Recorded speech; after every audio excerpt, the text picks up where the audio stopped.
In this lecture, I want to talk about what volcanic cones look like. We use the word edifice as well as cone. They both mean the same thing. We're talking about the structure that the volcano builds.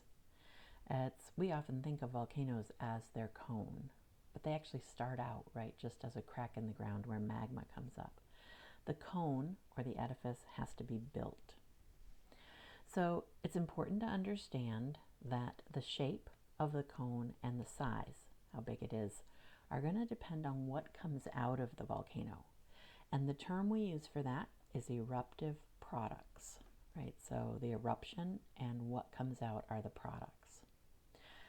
From what we've talked about so far, there are two possible categories of eruptive products. They can be different in composition, but they fall into these two categories. First are the pyroclastic deposits that we get from explosive eruptions. So this is all the broken material, including ash and volcanic bombs, things like that. Second, we can have lava flows. These come from those effusive or quiescent eruptions where the lava just gently flows and makes kind of a river of liquid rock that solidifies. There are three major shapes that volcanic cones take on, and again, that shape is dependent on the eruptive product. So the first one is called a shield volcano, and Hawaii is a good example of it. It's called a shield because it looks sort of like a warrior's shield laid down on the ground. That being said, it has a very, very gentle slope, and it's very wide. So from here to here is very big, but walking up it, you'd hardly know you were even walking up a hill. The slope is so gentle. Next, we have composite cones. These are also called stratovolcanoes. A composite cone is not quite as big as a shield volcano, but it's still a substantially big volcano, as you'll see when we look at photographs. It has a very different shape. It's steeper and has more of a pointed top. And then last we have the cinder cone, which is the littlest one. Cinder cones are eroded pretty easily, and so they don't last very long. That's part of the reason that they're so small. So we're going to start with the shield volcano. Shield volcano, again, is the largest. These build the largest volcanoes, and Hawaii is a good example. It's very large. The part we think of, the island of Hawaii, is just the part that's sticking up above sea level. So down here below we've got a profile of the big island of Hawaii, and you can see that part of it here on both sides is still the volcano, but it's under the seawater. It's got a caldera. This is basically the top of the volcano where most of the lava comes out. If you were to draw this to scale, you'd have 2 feet all the way across the bottom, but only 1 inch in height. So very little height compared to the diameter or circumference of the volcano. The shape the volcano makes can be measured by looking at the angles of the slopes. So the summit of the volcano is the top, that's where the caldera is, and the flanks are the sides. So we have a smaller angle, only 5 degrees near the top, and a slightly larger angle on the flanks. So that means that if you were here walking, this would be your 10-degree slope, and by the time you got all the way up here, you'd have only a 5-degree slope.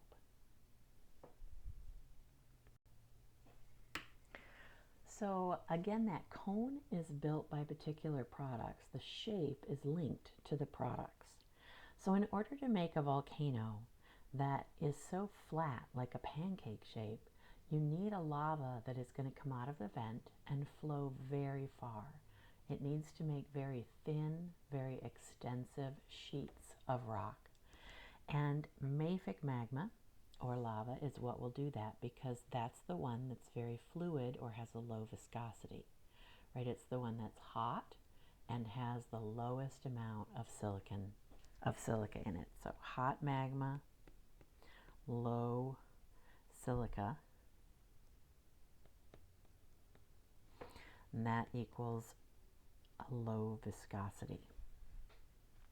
So the magma will erupt out here and then flow very far and make just very thin little sheets, one on top of the other. And they're indicating that by these layers that you can see in the drawing. So a composite cone was that second type of volcano, and you can see in these photographs that the shape is very different. So in that figure we looked at in the first slide, these volcanoes look a lot smaller than the shield volcano, and while they are, they're still significantly large volcanoes. They're big enough to actually have permanent snow caps or glaciers at the top. And they make some of the truly beautiful volcanoes. I think when we think of a volcano in our head, what we picture is something like these composite cones. So they're also called a stratovolcano, and both the words strato and composite are referring to the same thing.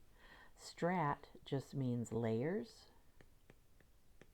and a composite is a material made from different layers, like a composite plastic. So these volcanic cones are made of alternating layers of both lava flows and pyroclastic materials. So they're indicating that on this drawing here. They've got the layers of lava in brown. We've got these thin layers that kind of flow down, and then this pyroclastic material in green. Another lava flow down here, more green here. So we've got these alternating layers of lava flows and pyroclastics. So what magma composition can do that?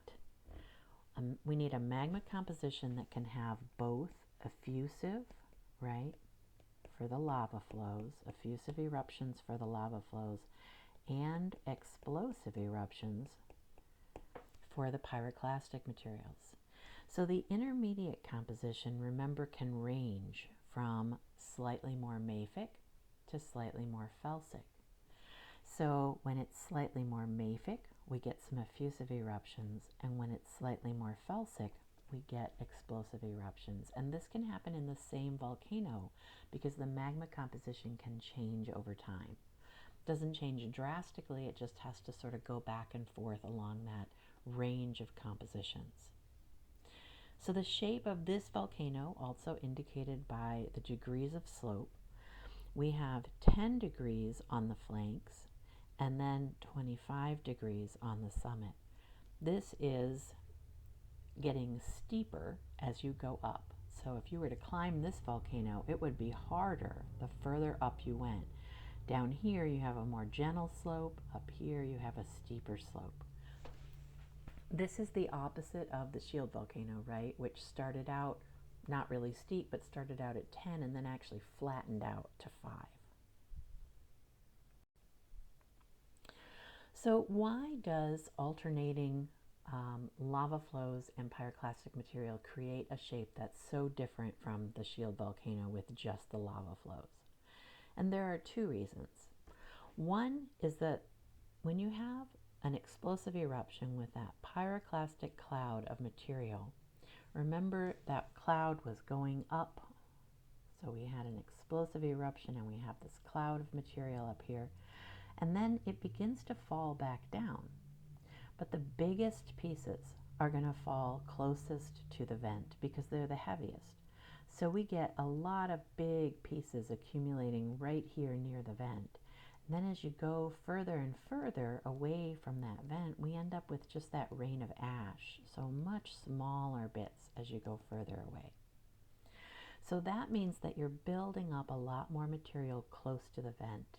And that doesn't happen with the shield volcano, where the lava flow just keeps flowing gently, very thin, away from the vent. The second thing is that when we have this kind of volcano, we're making intermediate magma, right? So remember that intermediate magma is not going to be quite as fluid as felsic magma. Basaltic magma. So it is more viscous. Intermediate is more viscous than mafic. So that means while we do have lava flows that are going to come out of the volcano, they're actually not going to flow as far. So I have our little volcano down here again. With a mafic, you might find that the lava flow would come out and go away and make these very thin layers. But with a intermediate lava, the lava comes out, but it doesn't go as far, so it makes these thicker layers, and we end up again with more material close to the vent. So that's why the shape of this volcano is different than the shape of the shield volcano. Lastly, we have that cinder cone, also called a pyroclastic cone. These are very small. They're often just created from one explosive eruption. They're made entirely of pyroclastic material, which is why they're called pyroclastic cones. So you can see here that we have a lava that has come up, has created one explosive eruption, and all of that material has collected right around the vent to create this cone here. These tend to be pretty steep. They only have the pyroclastic material. They don't have the lava flows that then kind of cement that pyroclastic material together. That also means they're pretty easy to erode because they're only pyroclastic material. And that's why they don't tend to be as big. They don't last as long.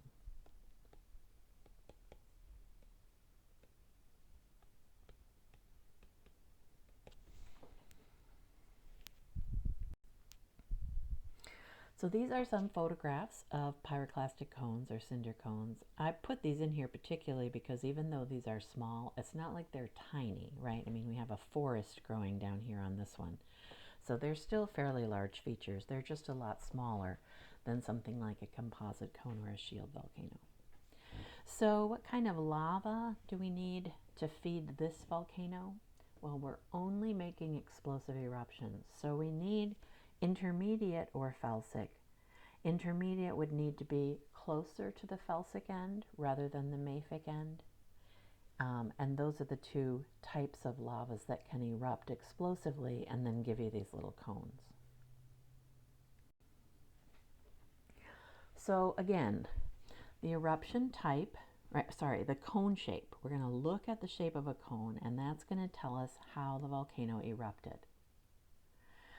Then, if we know how the volcano erupted, we know what lava erupted from that volcano, and that's going to tell us the rock we would expect to find at that volcano. So let's take an example and walk through that. Let's look at the shield volcano, the first one. So with the shield volcano, we know that we have effusive eruptions. We know that we had very thin lava, very extensive flows that flowed very far from the vent. So that means that we know it must have been mafic lava, right? Because that's the only one that is fluid like that. So if this cone is made out of mafic lava, then going back to chapter 4, we know that it must be a mafic rock. There were two mafic rocks, right? One was phaneritic and one was aphanitic. Aphanitic is the fine-grained one, and since this lava erupted at the surface, it's extrusive, so it would be the aphanitic mafic rock that we would find here, and that was the rock basalt.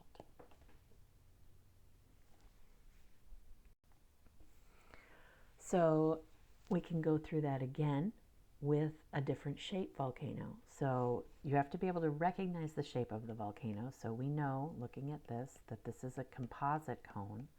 And we can tell that because it gets steeper as you go up, right? 10 degrees here, 25 degrees here. So we know the type of cone, right? So it's composite. So what kind of eruptive behavior would give us a composite cone?